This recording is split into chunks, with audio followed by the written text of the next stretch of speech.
Assalamualaikum warahmatullahi wabarakatuh. Halo teman-teman semuanya.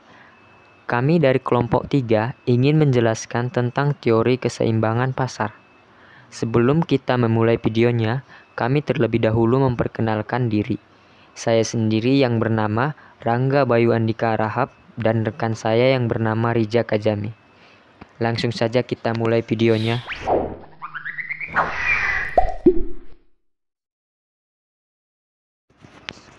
Keseimbangan pasar adalah sebuah kondisi ketika terjadi keseimbangan antara jumlah produk atau jasa yang diminta maupun yang ditawarkan dalam harga tertentu.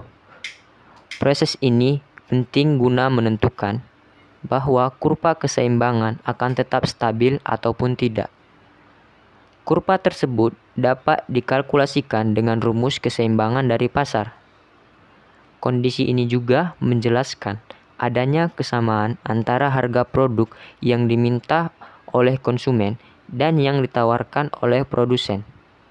Jika keseimbangan dalam pasar telah tercapai, semua harga akan cenderung stabil.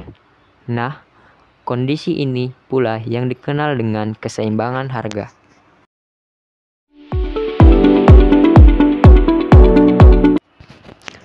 Keseimbangan harga dapat terjadi tergantung kekuatan permintaan serta penawaran.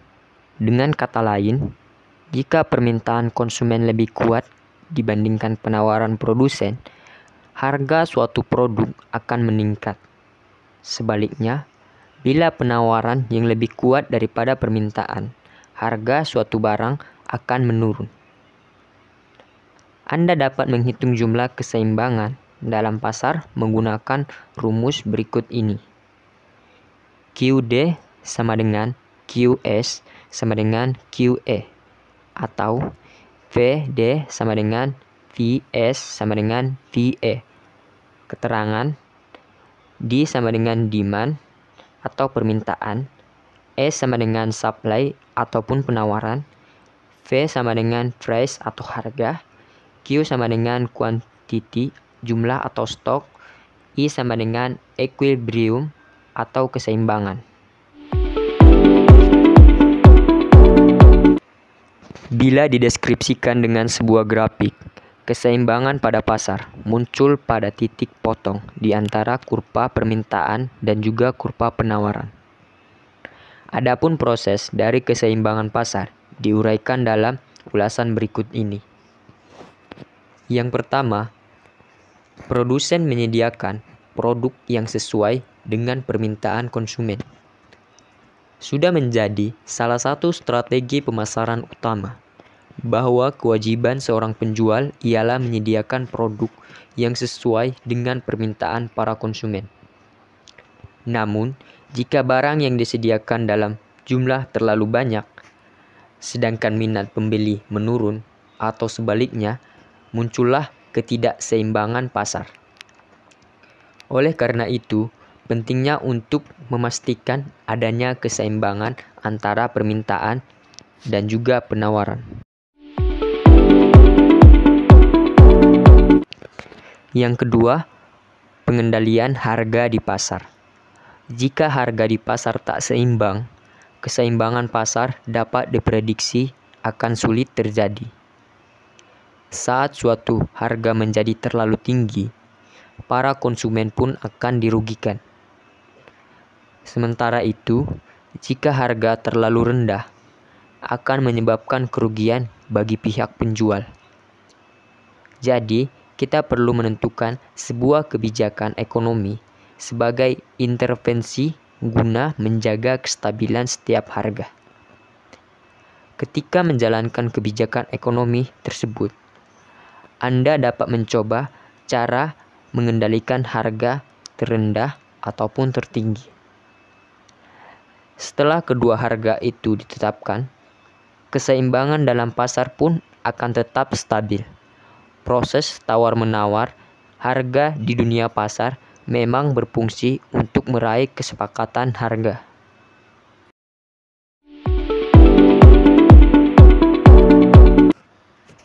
Fungsi keseimbangan pasar.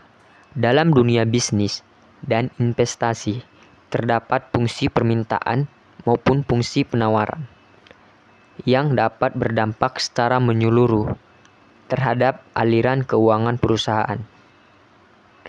Hal ini dapat dipengaruhi beragam faktor agar terjadi kesepakatan dalam harga di antara konsumen dan juga produsen. Yang pertama yaitu fungsi permintaan. Fungsi permintaan diidentifikasikan dengan terdapatnya jumlah barang sesuai permintaan serta sederet faktor pendukung lainnya, seperti hukum permintaan yang berlaku pada pasar.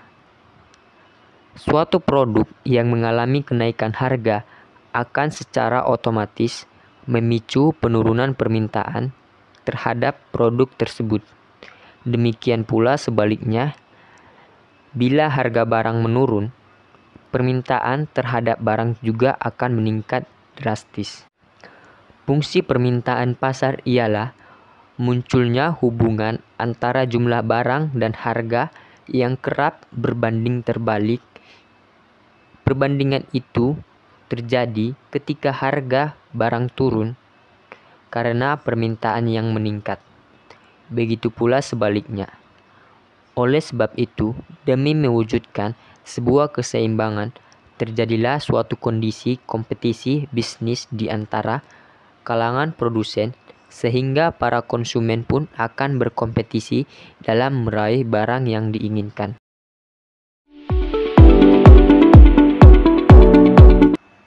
Yang kedua yaitu fungsi penawaran. Fungsi penawaran lebih berfokus pada korelasi persamaan di antara harga dan jumlah barang yang ditawarkan oleh pihak produsen. Mekanismenya disesuaikan dengan hukum penawaran, yakni ketika terdapat peningkatan jumlah barang, maka akan diikuti harga yang juga naik di pasar.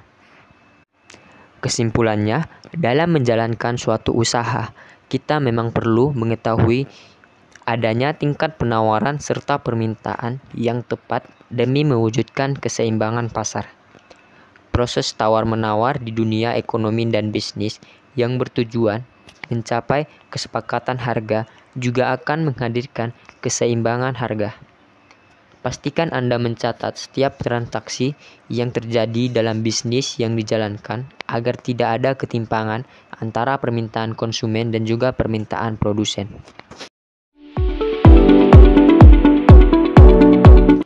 Terima kasih kepada teman-teman semuanya yang telah menonton video kami tentang teori keseimbangan pasar. Semoga video ini dapat bermanfaat dan menambah wawasan kita semua. Sampai jumpa di lain waktu.